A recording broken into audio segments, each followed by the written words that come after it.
Señores, muchísimas gracias por estar en sintonía con Buenos Días RD. Le damos la bienvenida a nuestro invitado, el director de EDESUR. ¿Cómo está? Un placer Muy bien. para nosotros tenerlo aquí. Muy bien, buenos días, muchas gracias por la invitación. Usted amigo. como que casi no sale.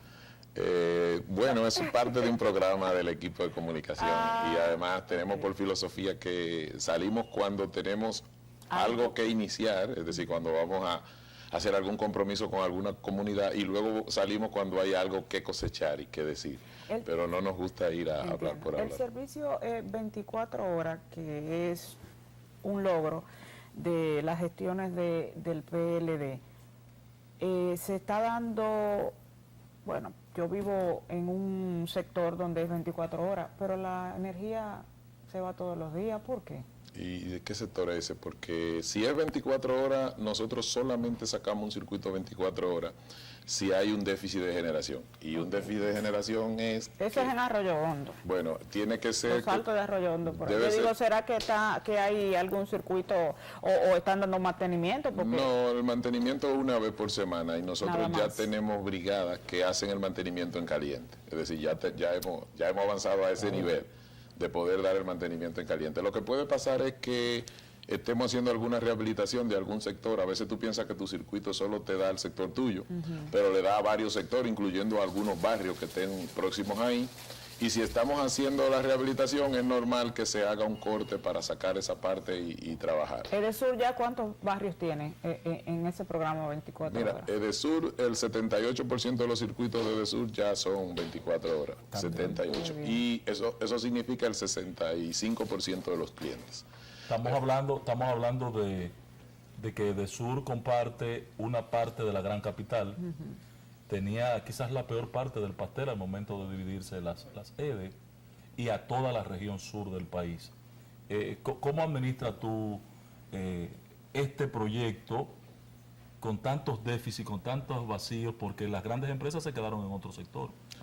Sí, EDESUR efectivamente, su área de concesión va desde la Máximo Gómez, desde el Mar Caribe hasta el río La Isabela, toda la parte sur, desde ahí hasta Elías Piñas, Jimaní, Pedernales. Pedernales, Wow. Barahona, todo. Barahona, todas las provincias del sur. Las más pobres. Sí, las más pobres definitivamente. Sí, por eso tiene la parte más negativa del pastel, porque aunque de no tiene tan bien toda la fortaleza de norte, pero tiene la zona turística del país. Así es. Bueno, pues en el caso nuestro es un tema, una enorme oportunidad. Yo creo que el sector eléctrico ha venido evolucionando y las tecnologías han venido a formar parte esencial de la solución.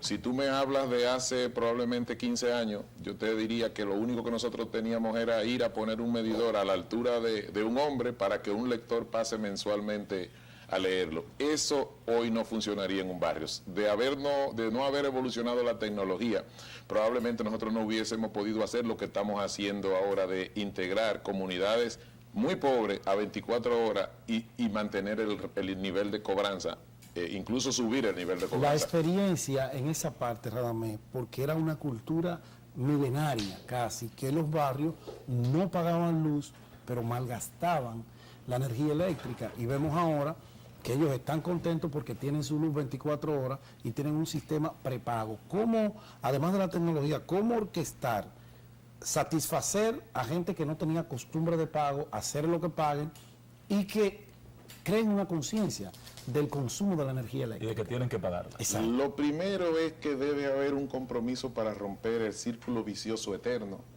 de yo no te pago porque tú no me das un buen servicio y yo no te doy un buen servicio porque tú no me pagas. Entonces todo comienza con unos pactos sociales. Se identifican a los líderes de cada uno de esos sectores y EDESUR firma un acuerdo de compromiso en el cual EDESUR se compromete a hacer una inversión para rehabilitar las redes, poner redes seguras, poner luminaria y instalarle medición a todo el mundo, a cambio de que la gente use racionalmente el servicio, es decir, solo utilice la que necesita y luego lo pague. Afortunadamente, la tecnología de prepago nos ha ayudado en eso. Después de hacer esos pactos sociales, la gente en principio nunca te cree, pero cuando ven que empieza la inversión y empieza el equipo de gestión social a trabajar y luego ven las grúas y nuestra maquinaria trabajando, todo termina en que llega el momento en que se acaban las obras, todos terminan contratados y pasan a ser 24 horas. Se le instalan en el mismo sector estafetas de compra de energía de prepago en los colmados y en las farmacias de los mismos sectores, y nosotros cumplimos con nuestra parte. Si ¿Cuántos nosotros, clientes tienes en prepago en este momento? Mira, ahora, y el total de clientes del sector. a nuestra llegada habían 26,000 clientes de prepago. Hoy ya acabamos de alcanzar en esta semana 101,000. Eso nos ha permitido integrar a la energía 24 horas, por ejemplo, el centro de Jaina, Cristo Rey, La Agustinita, Hoyo de Chulín, Cachimán, La Puya y todos los barrios alrededores, el Quisqueyita. Es decir, quedaban todavía 25 barrios en el distrito rodeados de urbanizaciones de 24 horas y ellos siendo sectores de entre 8 y 12 horas de corte. Todo eso nosotros lo hemos podido ir integrando con lo que es el tema el prepago. A los clientes que, digamos, están en calle, ya parecen un poco más tipo urbanizaciones, les instalamos un medidor de telemedida. La totalidad de los clientes hoy, los de Desur, estamos andando en los 750,000 ya.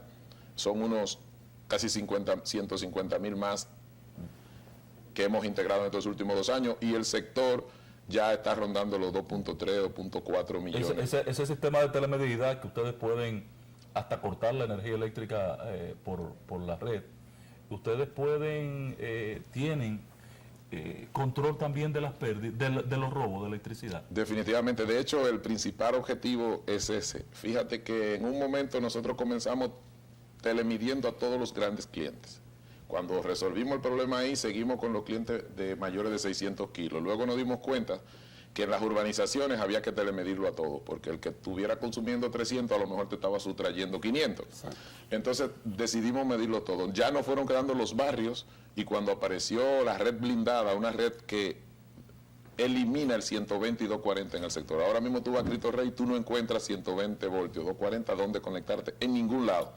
Entonces, solamente hay una caja que es un módulo de donde están dentro los medidores de prepago en la cabeza del poste, y de ahí baja tu cable medido a cada una de las viviendas. Y energía 24 horas. Tú decides cuándo no tiene o cuándo tiene. Vas al colmado y compra. Y esa tecnología nos ha permitido, por un lado, eliminar los problemas de averías y de electrocuciones por una red, digamos una red vulnerable, una red en mal estado. Y por otro lado, nos ha permitido disciplinar a la gente, porque los números que tenemos es que cuando los clientes de esas urbanizaciones, de esos barrios, no pagan, consumen promedio 300 kilos. Pero van al colmado y compran, ¿y quién? La No, es automático. Es como un teléfono prepago. No, es como un prepago. Sí. Es un sistema automático que tenemos, que tú vas al colmado y nosotros instalamos el sistema. Yo lo voy a poner así. Y tú puedes ver en el control Claro. qué cantidad de energía te queda. Exacto. Y sabes ¿Cómo puede y la administrar? Claro, tú tienes una pantallita, una especie de display en tu casa conectado, que tú vas y miras y el display te va diciendo lo que te queda. Te quedan quedan 2 10 pesos. kilos. Corre. Y te dice una... ¿Desde cuánto se puede comprar? Desde 50 pesos, por ejemplo. y 50 pesos hasta de- ¿Para qué da 50 pesos de energía que uno Bueno, compra? Para un día. Sí, tú sabes que Sin prender la todavía... nevera. Sí, no, te da para mucho más. Te puede ¿Cómo? dar 50 pesos, te puede dar hasta para 10 días, digamos. ¿Qué? 10 días. Para una familia pobre. estamos Pero con una hablando. nevera... No con aire aprendido a prender. No, No, porque la nevera nunca se apaga. No, estamos hablando de familias muy Bombillo. pobres, pero acuérdense que la tarifa está subsidiada. Un bombillo y un abanico. Los primeros 200 kilos son a 4,44. 50 pesos te da para comprar, ¿entiendes? Casi 10 kilos, digamos. Entonces, 10 kilos, hay familias que no Que consumen. no consumen un kilo diario. Exactamente. No lo Entonces, dependiendo de tu consumo, te puede dar para 3, Nada más. 4, 5. Ese es un buen ejercicio para aprovechar la tecnología aplicada. Aplicada. Ahí está la tecnología aplicada. Radamés, las redes. Siempre que hablamos con Rubén, que hablamos con los especialistas en la materia, hasta con la gente que maneja el tema de las plantas que le dan generación a ustedes, hablan siempre que las pérdidas vienen porque Con las las redes se pierden en el camino. ¿Qué Calidad de ha las hecho Edesur y qué continuará haciendo para que esas pérdidas en la transmisión se vayan eliminando Sí, o mira, disminuyendo? Con Rubén, yo estuve con Rubén en el 12 cuando inició el primer gobierno del presidente Danilo, y fui parte con Rubén del equipo que armó lo que es el plan integral del sector eléctrico. Ese plan integral pasa por la generación, y ahí está Punta Catalina, ahí fue que parimos construir a Punta Catalina y otros proyectos del sector privado que se han hecho y se están haciendo. O sea, lo de Punta Catalina fue una idea de ustedes, los funcionarios del sector eléctrico, no que los brasileños le trajeron eso, tengan eso y denme ese contrato. Lo de Punta Catalina fue un proyecto que se parió junto al señor presidente de la República en la CDE. Eso es Y importante. que en un momento que le presentamos al señor presidente todas las opciones, ahí el presidente tomó la decisión de irnos por el único camino posible que había en ese momento.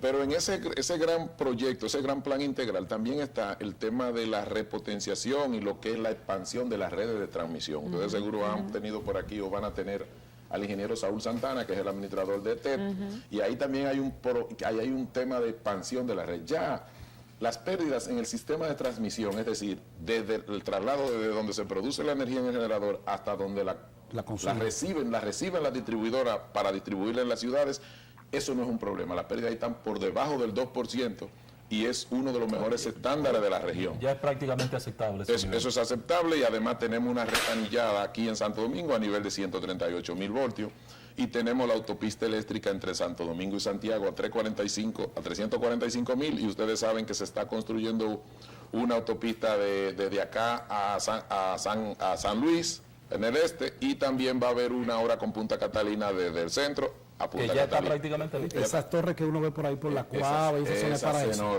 Esas Sí, que enormes, son inmensas. esas inmensas son de la autopista eléctrica de 345.000 voltios, lo que significa que vamos a tener autopista eléctrica hacia el norte, hacia el este y hacia el sur. Y en el centro, en la zona del nordeste, hay un anillo también que se construyó ya hace mucho tiempo que es muy eficiente. Correcto. La cablería...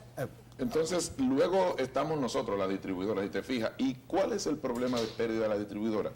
Yo te diría, una deuda histórica de los que han administrado, del Estado, de los sectores privados que han administrado las empresas de distribución, una deuda histórica con los circuitos. Cuando estaba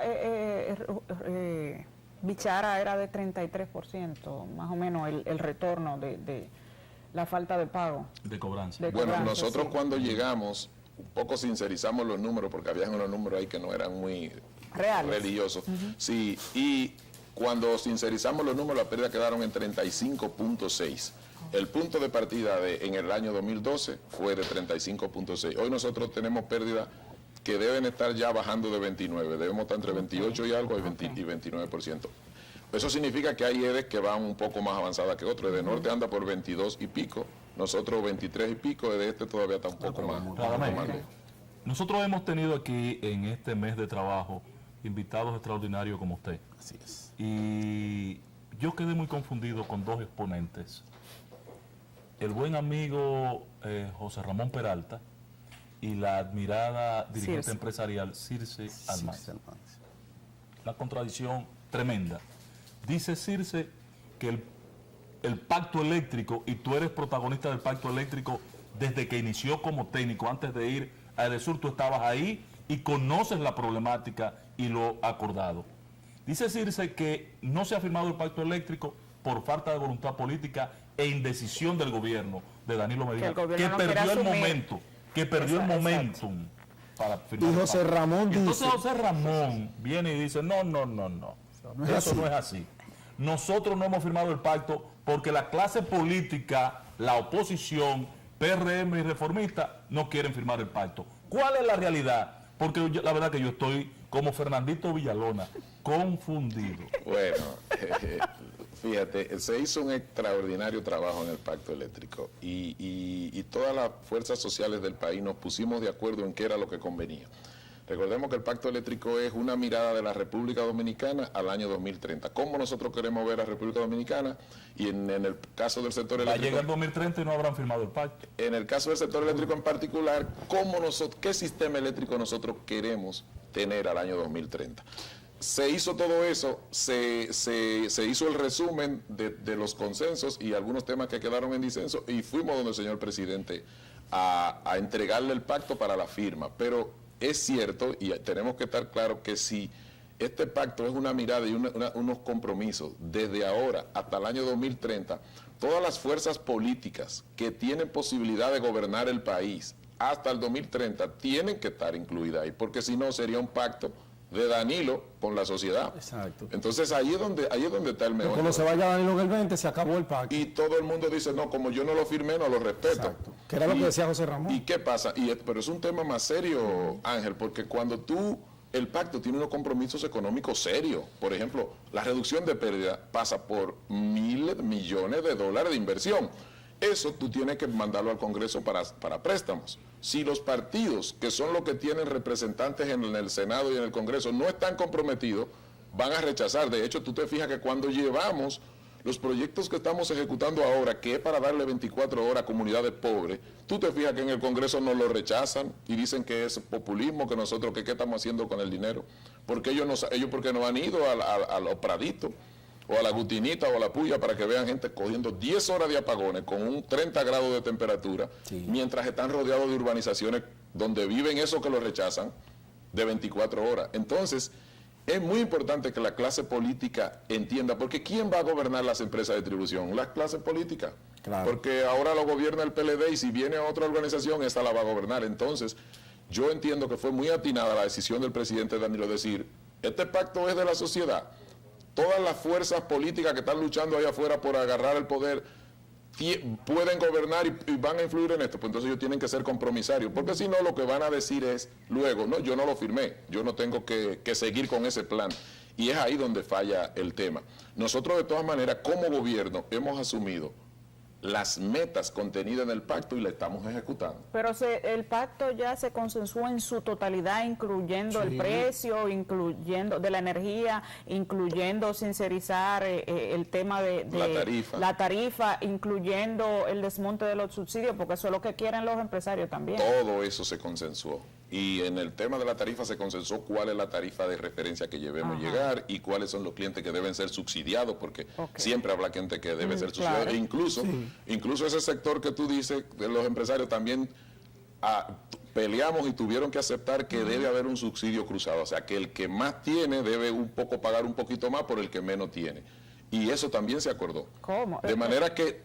y la clase media tiene que pagar un poquito más por... No es que la clase media... Seguiremos cargando con no es que tengamos que para cargar. Aclarar eso. No, vamos a ver, señores. Es un tema de sostenibilidad del sector. Porque tú no puedes cambiar una realidad por otra de un plumazo, por una orden. Es decir, hoy en día ustedes saben que la tarifa tiene subsidios cruzados. Sí, claro. A medida que tú te alejas de 100 kilos, te bajas a 200, 300, 500, pasa de 700, la tarifa es más cara. Eso es una realidad. Claro. Y eso significa que los que consumimos un poquito más, pagamos más que los que... Sí, claro. Entonces tú no puedes decir, a partir de mañana todo el mundo va a pagar el kilo a 10 pesos. Y el que lo estaba pagando 4 le tiene que subir porque el impacto social hay muy un 150%. Sí. Es decir, ¿tú sabes qué hará eso? Las EDES se van a la quiebra inmediatamente. ¿Porque nadie va a pagar? Claro, porque el que estaba pagando ahí arriba va a seguir pagando, pero el que le subieron de 4,44 ahí tiene problema. Entonces tampoco las cosas son así. Pero hay otro tema. Es interesante. Hay otro tema y es un tema que el gobierno hemos tomado en cuenta. Nosotros queremos hacer esos ajustes de la tarifa. Eso es un tema sincronizado.